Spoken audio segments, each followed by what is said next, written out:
نحمدہ و نصلی علی رسولہ الکریم اما بعد فاعوذ باللہ من الشیطان الرجیم بسم اللہ الرحمن الرحیم۔ سب ناظرین و حضرات کو میری طرف سے السلام علیکم ورحمۃ اللہ وبرکاتہ۔ اگر آپ کو میری آج کی ویڈیو اچھی لگے گی تو مجھے لائک کریے گا، سبسکرائب کریے گا اور شیئر بھی کریے گا۔ آج ہم لوگوں نے پڑھنا ہے حضرت محمد صلی اللہ علیہ وآلہ وسلم کی شان مبارک قرآن مجید کی آیات کی روشنی میں۔ شروع کرتے ہیں۔ تاجدار ختم نبوت، نمبر 1 پر ہمارا ہے تاجدار ختم نبوت۔ ما کان محمد ابا احد من رجالکم ولکن رسول اللہ وخاتم النبیین وکان اللہ بکل شیء علیما۔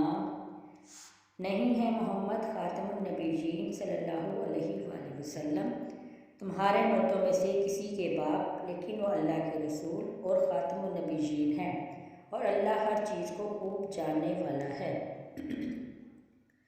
اس میں بتایا گیا ہے کہ وہ نہیں کسی کے باپ، یعنی کہ کسی بیٹے کو انہوں نے ان کی سرپرستی میں نہیں ہے، لیکن وہ آخری نبی ہیں۔ آپ صلی اللہ علیہ وآلہ وسلم کو 2 بیٹوں سے نوازا تھا۔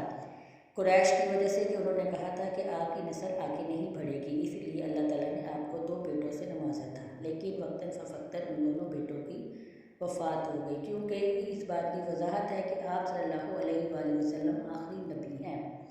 اگر آپ کی بھی اولاد ہوتی، نسل ہوتی، بیٹا ہوتا تو وہ نسل در نسل آگے ہوتا، تو لیکن اس بات کی دلیل تھی کہ آپ صلی اللہ علیہ وآلہ وسلم آخری نبی ہیں، آپ کے بعد کوئی نبی نہیں آئیں گے، اس لیے آپ کو 2 بیٹوں سے نوازا گیا تھا، لیکن ان کو وقتاً فوقتاً ان کی وفات ہو گئی تھی۔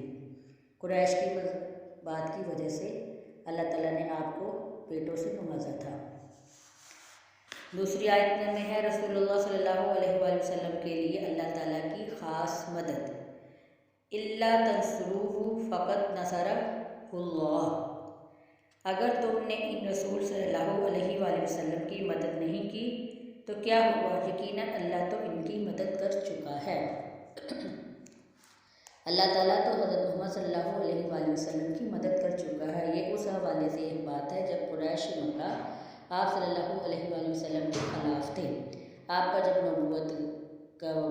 نبوت کا دور آیا تو اس وقت انہوں نے اس سے اختلاف کیا تھا۔ آپ کی ہی اپنے خاندان بنی ہاشم کے خاندان میں سے لوگوں نے انکار کیا تھا، اسی وجہ سے یہ آیت نازل ہوئی تھی کہ اللہ مدد کرنے والوں کے ساتھ ہے، اور آپ صلی اللہ علیہ وآلہ وسلم کی مدد نہیں کی تو اللہ آپ کے ساتھ ہے۔ حضور اکرم صلی اللہ علیہ وآلہ وسلم کی دعا دلوں کا چین اور قرار۔ ان صلاتک سکن لہم، بے شک آپ صلی اللہ علیہ وآلہ وسلم کی دعا ان کے لیے باعث تسکین ہے۔ نبی اکرم صلی اللہ علیہ وآلہ وسلم کو اللہ تعالیٰ کا ساتھ۔ اذ یقول لصاحبہ لا تحزن ان اللہ معنا، جب وہ اپنے ساتھی سے فرما رہے تھے غم نہ کرو، بے شک اللہ ہمارے ساتھ ہے۔ یہ اس دور کی بات ہے جس وقت جنگ بدر، جنگ احد لگی تھی، غزوہ احد میں، کہ اللہ تعالیٰ ہر وقت ہمارے ساتھ ہے۔ جس وقت جو بھی مصائب آئے آپ صلی اللہ علیہ وآلہ وسلم کی زندگی میں، تو اور آپ کے اہل و عیال پر اور آپ کے دوست و اصحاب پر، تو آپ نے یہ فرمایا کہ پریشان نہ ہو، مصیبت میں اللہ تعالیٰ ہم سب کے ساتھ ہے۔ رسول اکرم صلی اللہ علیہ وآلہ وسلم کو مومنین سے قرب۔ النبی اولیٰ بالمؤمنین من انفسہم وازواجہ امہاتہم، نبی اکرم صلی اللہ علیہ وآلہ وسلم اہل ایمان کی جانوں پر خود ان سے زیادہ حق رکھتے ہیں، اور آپ صلی اللہ علیہ وآلہ وسلم کی ازواج مطہرات ان کی مائیں ہیں۔ حضور اکرم صلی اللہ علیہ وآلہ وسلم سے بیعت کرنا در حقیقت اللہ تعالیٰ سے بیعت کرنا ہے۔ ان الذین یبایعونک انما یبایعون اللہ، اے نبی صلی اللہ علیہ وآلہ وسلم، بے شک جو لوگ آپ صلی اللہ علیہ وسلم سے بیعت کرتے ہیں وہ یقیناً اللہ ہی سے بیعت کرتے ہیں۔ نبی اکرم اللہ تعالیٰ کا رسول اللہ صلی اللہ علیہ وآلہ وسلم کے عمل کو اپنا فعل قرار دینا۔ وما رمیت اذ رمیت ولکن اللہ رمی، اور آپ صلی اللہ علیہ وآلہ وسلم نے نہیں پھینکی وہ مشت بھر خاک جو آپ صلی اللہ علیہ وآلہ وسلم نے پھینکی، بلکہ وہ اللہ نے پھینکی تھی۔ نبی اکرم صلی اللہ علیہ وآلہ وسلم کا فیصلہ اللہ تعالیٰ کا فیصلہ۔ وما كان لمؤمن ولا مؤمنة إذا قضى الله ورسوله أمرا أن يكون لهم الخيرة من أمرهم ومن يعص الله ورسوله فقد ضل ضلالا مبينا۔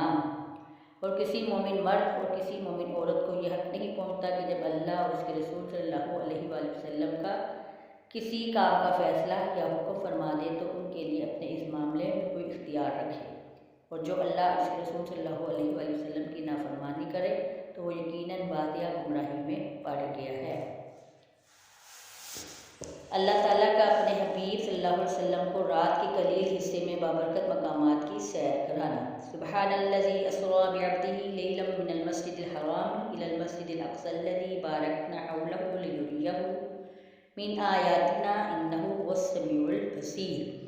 پاک ہے وہ جو ایک رات کے تھوڑے سے حصے میں اپنے خاص بندے کو مسجد الحرام سے مسجد اقصی تک لے گیا، جس کے گرد پیش میں ہم نے برکتیں رکھی تاکہ ہم انہیں اپنی کچھ پریشانیاں دکھائیں، بے شک وہ خوب سنتے ہیں خوب دیکھنے والے۔